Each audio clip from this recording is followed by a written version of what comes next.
Doctor Ambedkar.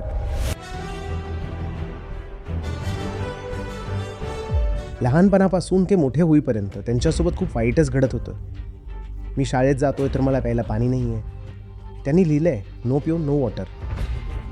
वरून येऊन एक माणूस पाणी ओतायचा तेव्हाच त्यांना पाणी प्यायला मिळायचं आणि ते पोत्यावर बसायचे. जेव्हा शाळेतून घरी परत यायचे तेव्हा ते पोतं त्यांना स्वतःसोबत परत घेऊन यावं लागायचं. ते हे सर्व पाहतायत की मी इतका शिकलो सवरलो आणि त्यानंतर जेव्हा ते भारतात परत येत आहे तेव्हा त्यांच्याकडे त्याच नजरेनं पाहिलं जाते की हा तर महार आहे.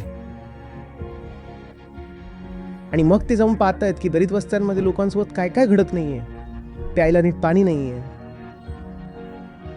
मग अशा वेळेनं माणूस असा विचार करत नाही की मी कसंही करून धर्माला वाचवून ठेवू.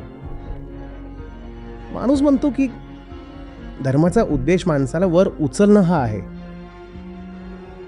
असा धर्म काय कामाचा जो माणसाला अधिक गुलाम बनवतो. त्याला शिक्षण घेऊ देत नाही, त्याला सन्मानाने जगू देत नाही. जेव्हा तुम्ही काही अनुभवातून गेलेले नसताना तेव्हा आदर्शवादी गप्पा मारणं सोपं असतं.